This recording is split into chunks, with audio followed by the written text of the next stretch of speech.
I'm Jess, and it's so great to be with you for a few moments today. Welcome to Kingston Standard Church, our online version. I'd love to invite you to connect with us online or in person. If you're in the Kingston area, come on out. We would love to see you. If you're limited to online connection though, not a problem. Just be sure to check out our website for at-home worship resources. But in the description box of this video, you're going to find the link to our website. As well, you can always follow us on YouTube and like us on Facebook, and be sure to subscribe to both so that you'll stay up to date on all the new content when it's posted. We have a variety of resources available to families and kids on both Facebook and YouTube, so if this is your first time joining us, or if you've been here before, we want to encourage you to go ahead and check that out. Because our mission is to equip families for the conversations that they have together to learn and grow and follow Jesus. And if you want to touch base personally, then feel free to reach out. You can send us a message on Facebook, or you can use the address below. So let's dive in and see what we're going to learn about today. You can imagine how a family could fall on hard economic times, right? And they'd be struggling to sort out what their options are and how they could kind of make the best of a very difficult situation. And sometimes people in that story will often relocate in order to just even survive, or to create options or opportunity for their family to be able to help in some way. Sometimes people in that situation will even put themselves at risk because they find that what they think will be a good place, it might seem like it's not the best if somebody is looking from the outside in, right? They might even say to them, I don't know if you should go to that place. Like that's kind of a risky choice, or that might not be the best decision. Maybe just hang on a little bit longer. Hang in there, maybe something can change, but they choose to go anyway. And after a few years, you can imagine how difficult it would be if all of a sudden the father in the household passes away. And then after a brief period of time, then the two sons that are part of that household pass away as well. And so this mom, who has left everything she's known to try and find options and a better place for her family, she's now stuck. And things have just continued to go from bad to worse. I mean, people had maybe even warned them when they were going there. And questions start to crop up in her mind. Could I ever go back? Will I be welcomed there?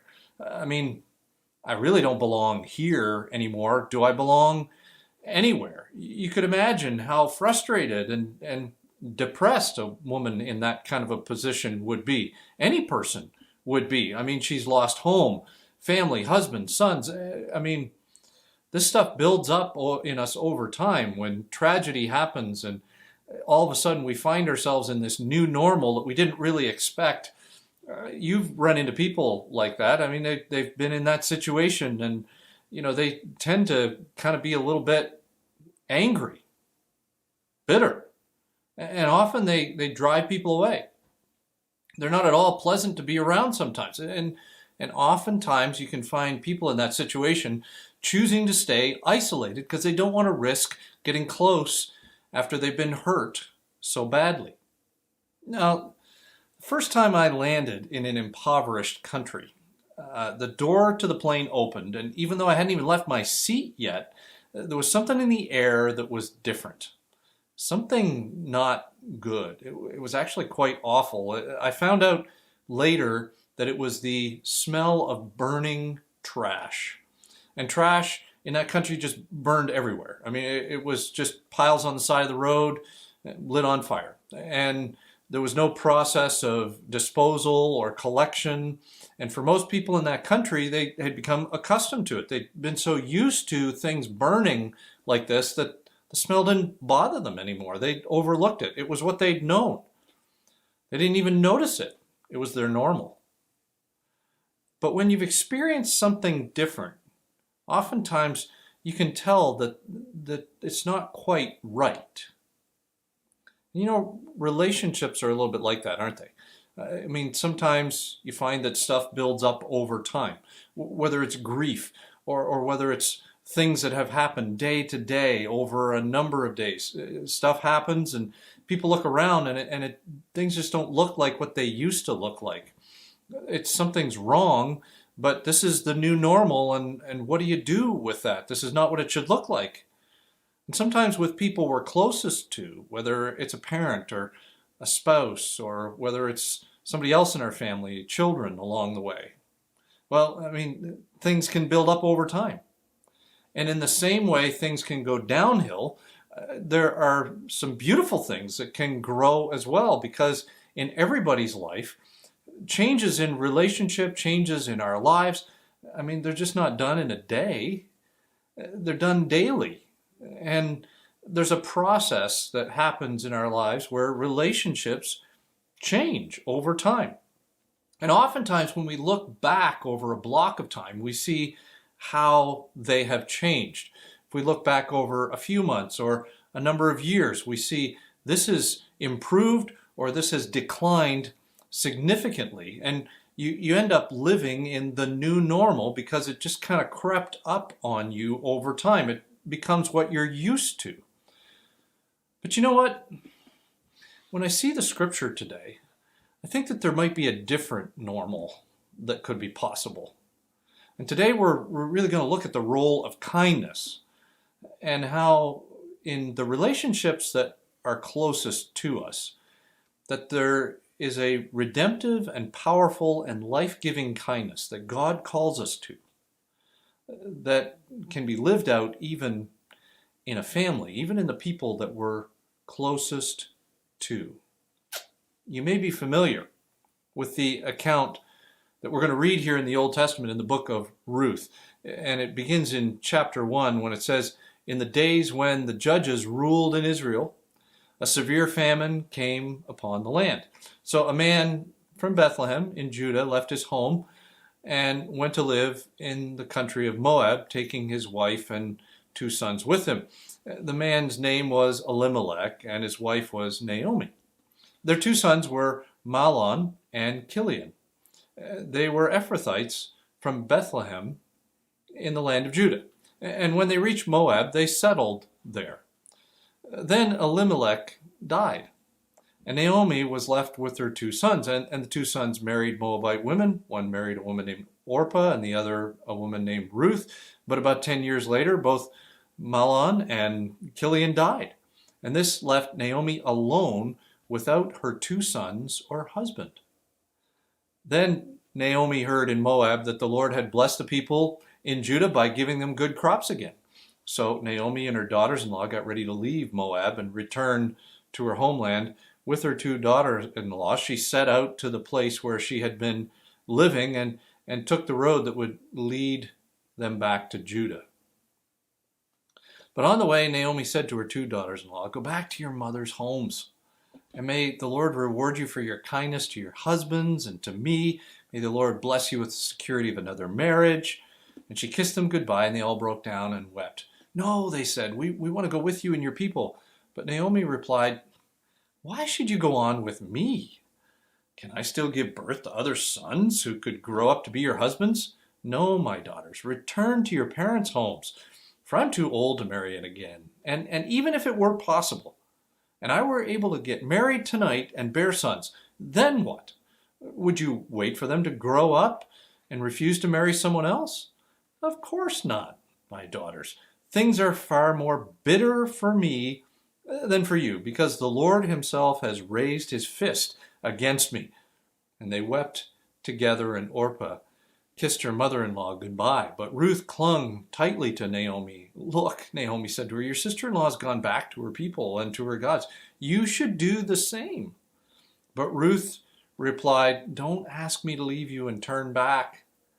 Wherever you go, I will go. Wherever you live, I will live. Your people will be my people. Your God will be my God. Wherever you die, I will die, and there I will be buried. May the Lord punish me severely if I allow anything but death to separate us." When Naomi saw that Ruth was determined to go with her, she said nothing more. So the 2 of them continued on their journey, and when they came to Bethlehem, the entire town was surprised by their arrival. "Is it really Naomi?" the women asked. "Don't call me Naomi," she responded. "Instead, call me Mara, for the Almighty has made life very bitter for me. I went away full, but the Lord has brought me home empty. Why call me Naomi when the Lord has caused me to suffer and the Almighty has sent such tragedy upon me?" So Naomi returned from Moab, accompanied by her daughter-in-law Ruth, a young Moabite woman. They arrived in Bethlehem in late spring at the beginning of the barley harvest. Naomi changed, hadn't she? I mean, she even recognized the difference. And she embraced it too. I mean, she even says, "Call me bitter. I'm just so upset about unfulfilled expectations. I have no other way to define myself." She was likely somebody who might have been a little unpleasant to be around at this time. Now, in our ministry journey, when we moved back to Canada, we found ourselves in a location where our kids could register and be a part of hockey. And so one of our kids was like delighted, and they were gung-ho. They were the first one to the registration day. Two of them were a little young yet, and then the other one of them was a little bit nervous about the process. And so, we go on the night of registration to sign them up, and we're there in the rink, and realizing some of the kids had been playing for a number of years, and them being new to the sport, it can feel like a big learning curve. One of them came to me on registration night, and with a bit of a hedge, kind of said, "If it's too much, Dad, I don't have to play." And I just responded, I said, "Okay, well, let's go off to the side here. Isn't this what you've wanted all along? What's changed?" "Well, it might be expensive, and, I'm not really sure." And so my dad radar was kind of going off, right? And I'm thinking, okay, I know he's nervous. This is a new risk, and, there's a lot to learning a new sport. So I just suggested, how about we try this for this year? And then we'll make a decision. We'll see how it goes from there. "Okay, yeah, I'll do that. Let's try it for a year." But during that year, there were some good coaches, some good development. Never looked back. No hesitation. And actually, this year, home at Christmas, pulling out the trophies and the medals from a box that had been stored away, there's a bit of a, glad I kept going kind of vibe to the conversation. Wouldn't have wanted to miss all that fun. And there were some great memories in there that they look back on and they're very excited about. But until he took the first step, there was no way to see what could be possible. Now, in the whole thing of Ruth and Orpah and Naomi, when they were leaving Moab, in the tradition of the day, Ruth and Orpah were actually under Naomi's guardianship because of where they fit in the family. And Naomi was really trying to release them, as we see in this account in chapter 1. Some have suggested that maybe it was part of a cover-up for what happened while she was away. So she would go back to her home country and none of this had happened, right? Or even just to maybe put the past behind her. But when we think about her statement of how she is so bitter, Orpah ends up taking her exit, and Ruth says, "I'm sticking it out regardless." And in this culture, that alone would have been considered an extravagant kindness for a woman, as we see here, even in the exchange, who had the chance to remarry, to instead attach her life to the care of an older widow. You could imagine Ruth was likely maybe even a little bit nervous about leaving the home she had known to go to a country that, those people she was going to go to live with didn't even like her people. But as she follows through with Naomi, knowing it wouldn't be an easy ride, she steps into Israel, where the only public program at this point to help widows was called a kinsman redeemer program. This was ultimately the way things had been set up in their culture, that if a relative in the family died, their children, the wife and the land that they had been a part of, the plan was to have a close relative of the former husband marry the wife and protect the family name and property. And with the absence of reputable paying jobs for women, this was the cultural strategy to take care of widows. the property would stay in the family as a result. So they arrive in Israel with no options, no prospects, no prior announcement. They just show up. Here they are. And getting back to life, they're just trying to get reestablished, trying to sort out what it takes to get started however it is they could. They don't have any financial resources, so they resort to what happens in their country for people who really are very, very poor.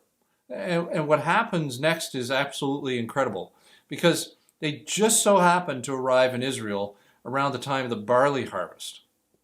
And in the culture of the day, it would be true that in Israel, about 10% of any field of any crop was set aside by the owner to be able to allow the care of the poor to happen, so that they could collect and allow them to survive in the midst of a culture that maybe they didn't have what they needed to be able to thrive or survive. And Ruth starts harvesting in a field that just so happens to belong to a guy named Boaz. And he just so happens to be Naomi's close relative, and he just so happens to be a stand-up guy. And we see as we read on here in the book of Ruth how Boaz becomes curious about Ruth, and he inquires further about who she is. And if you've read it before, you may be familiar with how impressed he is with her extravagant kindness, a woman who under no obligation showed kindness to Naomi. So Boaz leverages his workers to share even more kindness with Ruth and Naomi, being generous with harvesting and generous while she's harvesting. And in the process, what we're watching here is a redemptive and powerful and life-giving kindness being worked out and shared in a family. And what we get to see in the process is how kindness really changes relationships, doesn't it? I mean, life comes at you fast. And not always do things happen the way we expect. You can look around, and in a very short period of time, the picture can completely change as to what it is that you thought it was going to be. Imagine the change in Naomi. Like, my name is now bitter. And as we mentioned, that's not a welcoming presence. That's not, come on in and let's all kind of enjoy each other. I mean, if you've been around someone who's got that altered sense of life, it can be hard to stick with them, right? When they're behaving like that. These relationships are all over our culture, and they're kind of, memorialized in places that we sometimes have watched them to be entertained, like with Oscar and Big Bird, or Eeyore and Winnie the Pooh, or Shrek and Donkey. No matter what you try and do, there always seems to be some way that they find the ugly side of life, right? Ruth just seeks to try and keep caring, even when Naomi seems like she's really just not there. And we also get to see in the midst of this how kindness opens options. I mean, as Ruth steps up to deal with isolation, she steps up to take care of the daily life of collecting food, she steps up in a new area to begin again. Options start to show up that were unforeseen. They receive generosity that they didn't expect. Ruth ends up meeting Boaz that she didn't expect to meet. Naomi discovers hope that she didn't expect. Options open.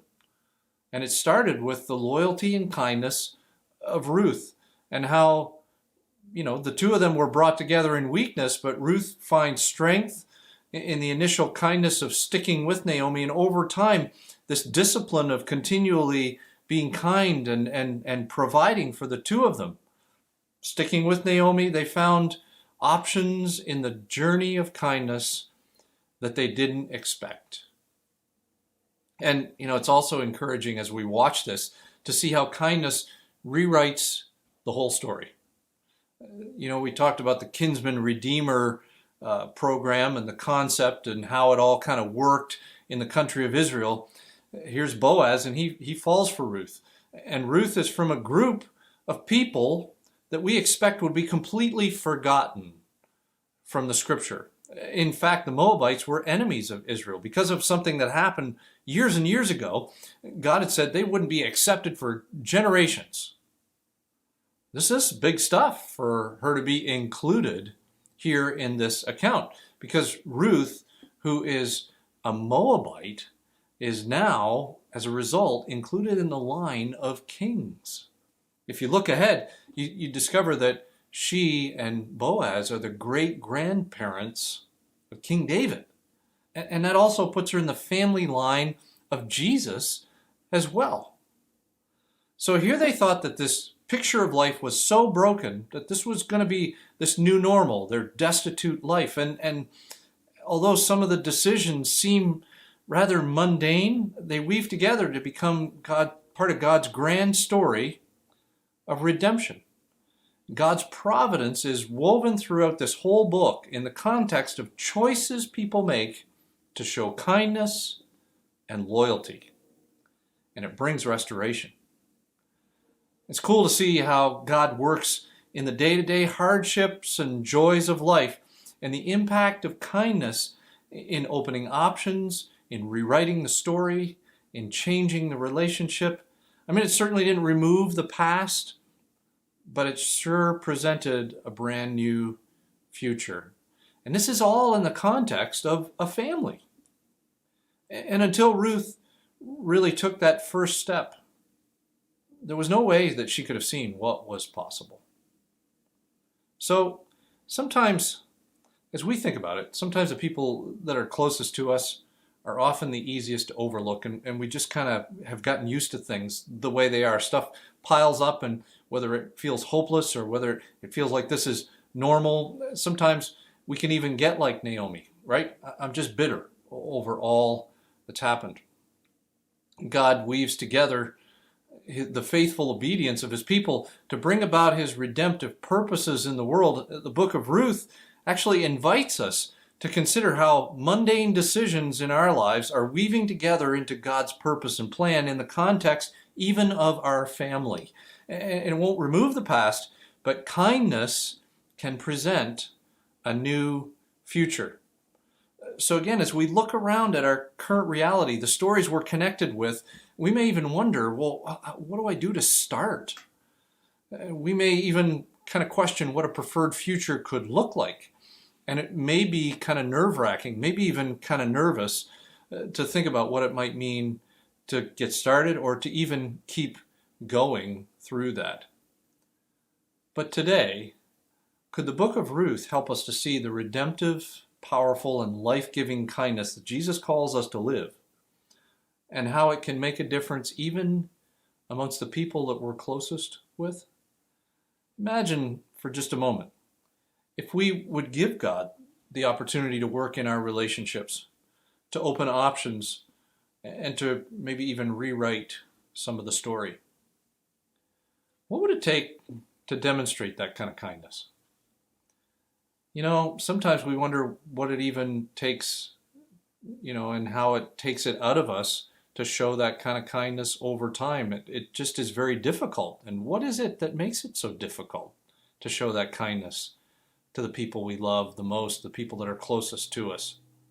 Is there a new normal that could be possible? Let me just share with you, this is not a quick process we're talking about here. Remember, things got this way daily over a long period of time. And it's not in a day, but over time. Maybe we can look back and see how things have created options and been rewritten, and how the relationship can change. But until we take the next step, there's no way to see what could be possible. God, we thank you for the relationships of people that we're closest to, and sometimes there are things we've gotten used to, there's things that we just kind of look around and go, that's kind of a normal. And when we think about it, we sometimes want to respond, or we want to react, or we want to kind of do something, but we're not sure what to do. And I thank you for the example of Ruth and Naomi here today. And sometimes there are difficult people in our lives. Some of them are people we're close to. And I pray that you would help us in those relationships to demonstrate the kind of loyalty and kindness that that Ruth demonstrated to Naomi. And God, in the middle of what seems like a fairly mundane decision, options opened and the relationship changed and the story got rewritten entirely. And so, God, we know that it's not just one choice, but it's a whole series of choices over a long period of time to see something change, and we trust you for that change. And whatever that looks like, we want you to know we trust you, and we look to you to do our part in what needs to be done. We can't change that other person, but we can change our response to that person. And so I pray that you would help us as we follow through, as we take whatever that next step looks like. In your name I pray. Amen. Thanks again for joining us today.